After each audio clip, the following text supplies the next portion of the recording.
Shalom, saudara yang dikasihi di dalam Bapa Yahweh dan Yeshua HaMashiach. Pada pagi hari ini kami ada di El Hotel Jakarta dalam rangka fellowship meeting gembala-gembala KPI se-Indonesia dan juga sampai ke Malaysia. Saya memperkenalkan diri, nama saya Sumarni, saya gembala KPI Alepto Immanuel Batam. Kalau saudara-saudara yang ada di Batam boleh beribadah untuk penyembah-penyembah Bapa Yahweh, boleh menghubungi nomor handphone saya di 081343144827. Letak KPI kami di Sekupang dekat pelabuhan internasional yang mau ke Singapura. Di sini saya ada pada saat ini untuk menyaksikan kebesaran daripada Bapa Yahweh di dalam kehidupan saya secara pribadi dan juga dalam pertumbuhan iman percaya kami dalam menggembalakan jemaat kami di KPI Alepto Immanuel Batam. Pertama kali saya sebelum ke Israel pada bulan Januari, saya memberikan kesaksian dan itu sudah saya saksikan waktu di Yerusalem. Setelah pulang dari Israel, saya pada waktu itu mendapatkan satu masalah di mana saat itu saya betul-betul direndahkan sekali secara manusia. Jadi waktu saya ketahuan bahwa saya ke Israel, dari tempat kerja saya, kepala sekolah memberikan saya 0 jam. Jadi saya dibiarkan begitu tanpa jam mengajar. Itu sangat-sangat memukul saya, tetapi satu suara Bapa Yahweh sampaikan kepada saya, tidak perlu kamu takut, karena kamu pergi untuk melihat kebenaran itu ada di Yerusalem. Apa yang kamu naikkan doa-doa di tembok ratapan, itu semua saya sudah dengar. Bahwa kamu sebagai gembala. Kemudian apa yang harus saya lakukan Bapak Yahweh? Kalau memang saya harus keluar dari pegawai negeri yang memang dengan pangkat saya yang sudah sangat tinggi ya, sudah golongan 4B pada saat itu. Kemudian Bapak Yahweh bilang tidak usah, sampai pensiun kamu di situ. Satu saja, rendahkan diri kamu, turunkan ego kamu, pergi masuk minta maaf sama kepala sekolah kamu bahwa kamu sudah pergi ke Israel tanpa izin yang benar gitu. Karena kami pegawai negeri dapat izin tuh 2 minggu. Kami kan ke Israel hampir 18 hari. Saya 2 kali menemui beliau, begitu lihat saya, dia bilang, maaf saya mau pergi. Dia langsung balik muka pergi. 2 kali juga begitu. Akhirnya sudah saya bilang, sudahlah Bapak Yahweh, kalau memang saya mau keluar dari pegawai negeri tanpa menerima apapun selama kerja sudah 29 tahun, oke, saya siap. Berarti saya harus full time melayani Bapak Yahweh. Saya katakan seperti itu. Tiba-tiba hari Senin untuk upacara, salah satu wakil kepala sekolah mendekati saya. Dia guyon-guyon, Bu, belum sarapan? Ya, saya bilang gini, mau nggak masalah Ibu diselesaikan? Ya mau aja, tapi Ibu kepala sekolah kan sudah nggak mau ngelihat saya bilang gitu. Saya mau pindah, dia nggak mau tanda tangan. Saya memang sudah betul-betul mentok. Tapi Bapak itu bilang, ayolah Bu, kita pergi. Begitu saya masuk, kepala sekolah duduk, ada apa ini? Saya bilang, Ibu saya mau minta maaf. Minta maaf untuk apa? Ya saya sudah meninggalkan tugas sekian lama karena saya pergi. Mereka tidak tahu saya pergi ke Israel. Taunya mereka saya pergi ke Turki. Akhirnya singkat cerita masalah itu selesai. Dan dari situ saya dikembalikan kepada posisi saya, bahkan diberikan hak-hak saya yang selama ini dihilangkan sama dia selama 1 tahun, dikembalikan. Jadi berkat saya kembali melimpah. Kemudian setelah itu kami berjalan dalam seiring waktu, ternyata kasih Bapak Yahweh luar biasa. Saya mau menyaksikan tentang hukum Loa yang saya sudah tulis sebelum berangkat ke Israel. Bahwa pada waktu itu, selama saya di Provinsi Kepulauan Riau, saya tidak dibuatkan yang namanya SK Jabatan Fungsional. Karena mereka takut saya menduduki jabatan. Jadi saya diterlantarkan selama kurang lebih 4 tahun, tidak menerima tunjangan jabatan. Jadi hanya gaji saja. Tapi oleh kemurahan Bapak Yahweh, SK itu saya urus pun sampai hari ini tidak keluar. Tapi sudah setahun yang lalu, tahun kedua, saya sudah menerima tunjangan jabatan itu secara penuh. saya menerima tunjangan jabatan itu secara penuh sampai hari ini. Lalu tiba-tiba saya kan kata papi, kalau kita menulis hukum loa di malam hari mengantuk-ngantuk, apa yang kita sudah tulis lupakan saja. Dan saya lakukan itu sudah saya melupakan.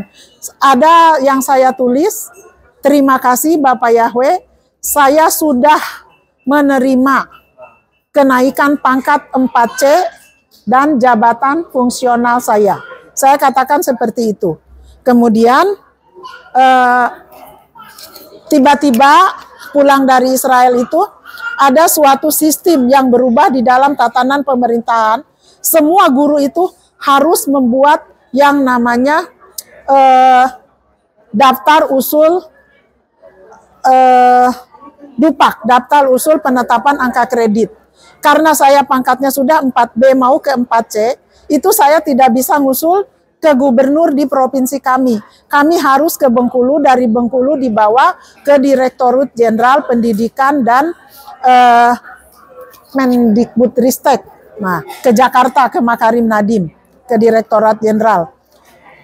Karena kami kurang informasi, tidak ada yang pangkat kami itu provinsi itu hanya 9 orang guru yang pangkatnya sama dengan saya, termasuk saya. Nah, kemudian saya memang udah malas bikin, tapi saya bikin. Ketika saya bikin di bawah, kami ke Tanjung Pinang pun harus naik kapal 1 jam untuk mengantar DUPAK itu, dibikin pengantar, nanti diantar ke Bengkulu, dari Bengkulu ke Jakarta, seperti itu. Akhirnya kami terlambat dapat tanda tangan dari kepala dinas itu 8 Agustus. Orang Bengkulu dari LPMP bilang, maaf, kami sudah tidak menerima lagi daftar usul penetapan angka kredit. Berarti pangkat saya terakhir naik pangkat itu 2015. Berarti angka kredit itulah yang saya punya. Berarti selama 9 tahun angka kredit saya hilang. Padahal itu 9 tahun tuh di situ ada diklat kepala lab, ada diklat kepala sekolah dan lain sebagainya. Tapi saya tidak pusing dengan perkara itu. Saya katakan, saya sekarang sudah jadi gembala, saya mau fokus kepada pelayanan. Kalau saya masih terikat pegawai negeri, terikat sebagai guru, mungkin saya menyelesaikan sampai menunggu pensiun. Karena tinggal kurang lebih 3 tahun. Saya katakan seperti itu, saya lebih fokus kepada pelayanan. Walaupun mungkin jemaat saya belum masuk hitungan, kami baru 1 tahun, masih hitung dengan jari, tetapi saya bersyukur kepada Bapak Yahweh, berapapun jiwa yang kami gembalakan, itulah harta yang akan membawa saya masuk ke Samayim. Nah, kemudian sudah akhirnya saya tidak urus, diam, tiba-tiba orang dinas datang. Ibu Sumarni, tolong sudah sampai di mana, katanya Anda tangan kanan saya di sekolah ini dan sebagainya. Akhirnya yang lain disepakati saya harus masuk aplikasi namanya Simpakin. Semua sudah pada download, yang namanya PAK integrasi, penetapan angka kredit terintegrasi. Karena sistem akan dirubah, guru naik pangkat tidak perlu lagi membuat DUPAK. Orang lain sudah mulai putar, aduh kakak kita rugi sekian tahun tidak dihitung dan sebagainya. Tetapi dengan iman percaya saya kepada Bapak Yahweh, sudahlah kalau memang pun tidak naik pangkat kami tetap 4C, nanti saat pensiun akan di-upgrade otomatis. Tetapi saya tetap, bagaimana saya memikirkan tentang penggembalaan saya, karena saya belum full time. Ada banyak hal yang harus dibenahi karena kami baru 1 tahun ya. Kalau anak manusia 1 tahun tuh jalan saja baru mulai berjalan. Seiring waktu, singkat cerita, saya sudah download, sudah ini, tidak bisa keluar, masih dalam proses, semua sudah download. Terus saya katakan, Bapak Yahweh, biarlah apa yang terjadi dengan penetapan angka kredit integrasi saya akan menerima. Mungkin saya tidak naik pangkat, tidak apa-apa. Saya katakan seperti itu. Kemudian tiba-tiba itu bisa di-download. Begitu saya download, berarti yang terpakai itu angka kredit saya yang 2015.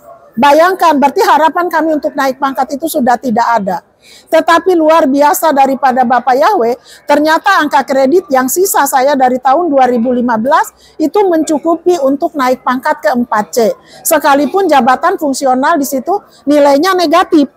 Nah, kemudian saya minta kepala sekolah tanda tangan dan sebagainya lancar. Terus kami diam. Ada lagi yang mulai ngomong sama saya dari guru SMA 1 dan sebagainya. Kakak, katanya kita usul, begini-begini, ini ada penetapan. Terus saya hubungi orang dinas, Pak saya mengusul naik pangkat ke 4C. Ini bulan April, tahun 2024. Terus mereka katakan apa? Nanti aja Bu bulan Juni, ngusulnya untuk kenaikan pangkat Agustus. Yang saya merasa luar biasa, begitu saya mendapat jawaban dari orang dinas, tidak sedikit pun saya itu mengeluh seperti dulu. Kalau dulu wah saya beda gitu dah. Wah kan rugi kita gini-gini. Tapi begitu orang dinas bilang nanti Bu, Juni usul untuk kenaikan pangkat Agustus. Apa jawab saya? Terima kasih Bapak Yahweh, saya akan mengikuti instruksi ini karena saya tahu ini petunjuk dari Bapak Yahweh untuk saya naik pangkat. Singkat cerita. Begitu masuk di bulan Juni, sudah tanggal 10, saya bilang sama tata usaha, tolong buatkan surat pengantar, saya mau naik pangkat ke 4C. Dan itu seperti mimpi. Tanggal 10 atau 11 apa 15 Juni itu kami diusulkan. Tiba-tiba bulan Juli saya bilang, kok saya tidak bisa buka PMM. Teman-teman tuh semua buka. Langsung di ruangan wakil kepala sekolah semua teriak. Weh, diam-diam sudah naik pangkat ke 4C. Jadi begitu kami lihat di situ di My ASN, rupanya saya punya pangkat itu sudah dimasukkan 4C. Terhitung 1 Agustus, padahal itu sudah bulan Juli. Saya masih tidak percaya, saya diam saja. Saya bilang kan mungkin SK-nya masih muter dari BKN, turun ke BKD, dari BKD turun ke dinas, baru ke saya. Saya pikir seperti itu. Tapi tiba-tiba orang dinas WA saya, Ibu tolong di-download SK 4C-nya, minta pengantar dari sekolah, diusulkan apabila ada kekurangan, kami perbaiki SK-nya lagi, dan itu SK-nya keputusan presiden ya dari Jakarta, bukan dari gubernur kenaikan pangkat saya. Lalu kemudian kami buat, di situ sudah langsung, SK jabatan fungsionalnya ngikut di SK pangkat 4C. Jadi pangkat saya pembina utama muda. Pegawai negeri pangkat tertinggi itu 4E. Saya sekarang ada di 4C tanpa jabatan, hanya guru ya. Jabatan tadi itu hanya fungsional, maksudnya tidak punya tongkat komando seperti kepala dinas dan sebagainya. Nah saya bersyukur nanti kalau saya nggak ngapa-ngapain saja, hanya pergi ngajar pulang, pensiun saya di 4D. Dan sampai hari ini tidak ada orang yang naik pangkat ke 4C, itu terakhir, paling sudah jadi batu nisan. Jadi saya bersyukur sekali kepada Bapak Yahweh, baru saya teringat, saya pernah menulis hukum loa, terima kasih Bapak Yahweh atas SK 4C dan SK jabatan fungsional 4C. Jadi saya seperti mimpi, SK kenaikan pangkat itu datang, saya tidak pergi kemanapun, tidak mengeluarkan uang 1 rupiah pun, SK pun tidak diambil, di-download langsung di komputer. Itu yang luar biasa, kesaksian saya yang pertama. Kemudian yang kedua, setelah saya pulang dari Israel dengan masalah di sekolah yang begitu rumit, otomatis kan penghasilan kami berkurang, jam nggak dikasih, nanti nggak terima sertifikasi dan sebagainya. Tetapi ternyata itu tidak terjadi. Terus saya melihat ada banyak sekali tawaran-tawaran saya untuk jadi pembicara, semacam pelatihan-pelatihan begitu. Lalu saya lihat ini ada uang. Daripada taruh di bank, lebih baik kami beli kos-kosan. Karena waktu itu saya dengan Papi di Israel, saya balik, properti saya nambah ya. Saya waktu itu ngomong sama Papi, iya kata Papi itu pasti banyak. Dan saya bilang saya minta properti saya jangan rumah, karena rumah saya sudah banyak. Saya mau punya kos-kosan yang sudah berpenghuni, yang sudah menghasilkan. Dan itu Bapak Yahweh jawab. Jadi bulan Juni saya transaksi deal 1 buah rumah kos-kosan 2 lantai yang lokasinya super strategis, dekat Rumah Sakit Mutiara Aini, dekat Universitas Putra Batam, dekat sekolah SMA Batam, dan di situ juga pusat dari Mall Batu Aji Apiari, di situ juga ada pasar kaget dan sebagainya, pusat kuliner. Pokoknya super strategis. Jadi dari jalan raya ke tempat saya mungkin cuma jalan 100 meter ke tempat kos-kosan. Singkat cerita saya bayar transaksi itu cash. Dan di situ si broker yang membantu menjualkan pemilik kos itu kepada saya, dia mau menipu saya dengan menambahkan uang untuk proses pengurusan balik nama, pajak-pajak dan sebagainya. Mereka sudah begini dengan notaris. Tetapi bagaimana ketika kita sudah diproteksi oleh Bapak Yahweh bahwa tidak akan diizinkan apapun yang kita miliki ditipu oleh orang. Jadi saya polos-polos saja, saya transfer langsung ke Bank BCA. Ibu ini masuk 3 jam kemudian. Begitu besok pagi notarisnya telepon, Bu belum dikirim ya uang 49 juta untuk biaya-biaya semua. Terus saya katakan sudah loh Pak, kok kemarin udah kirim. Terus saya lihat ada WA masuk, ada SMS masuk. Dana yang Anda kirimkan ditolak karena nomor rekeningnya tidak meyakinkan lah seperti itu. Akhirnya saya kembali lagi, Pak tolong minta rincian yang jelas. Akhirnya ketahuan ternyata biaya-biaya itu tidak segitu. Hanya sekitar 29 juta, jadi tidak 49 juta. Akhirnya saya transfer, saya dikasih rincian, dan itu masuk ke nomor rekening yang sama. Di situ saya pulang, saya mengucap syukur. Ketika kita sudah menyerahkan hidup kita secara total kepada Bapak Yahweh, kekayaan sekecil apapun yang kita miliki, karena kita memperolehnya dengan halal, dengan keringat, tidak hasil penipuan kepada orang, itu juga akan dijaga. Jadi tidak diizinkan orang mengambil uang kita untuk mereka menipu kita. Itu kesaksian yang kedua. Kemudian yang ketiga, rumah kos-kosan ini saya beli, semua biaya ditanggung oleh penjual, termasuk pajak pembeli, balik nama, perpanjangan WTO, biaya notaris, dan semuanya. Saya terima bersih. Dari pembayaran itu saya masih ada uang lebih, yang tadinya notaris dengan broker ini menipu saya. Dan itu saya pakai renovasi, Bapak Yahweh kasih kami tukang, itu masih berlebih, kami masih bisa cat kehilat, kami masih, dan sebagainya. Itu sangat luar biasa ketika kita percaya kepada Bapak Yahweh. Pikir-pikir sudah beli rumah kos, duit saya mungkin habis karena cuman pegawai negeri, saya juga janda. Begitu libur lebaran, Bapak Yahweh izinkan saya berangkat jalan-jalan ke Vietnam. Pulang dari Vietnam, bulan kemarin kami kenaikan kelas, Juni-Juli, Bapak Yahweh izinkan saya lagi berjalan-jalan ke Jepang, ke Tokyo, ke Gotemba, dan beberapa ke Gunung Fuji. Kemudian saya juga ke Brunei Darussalam.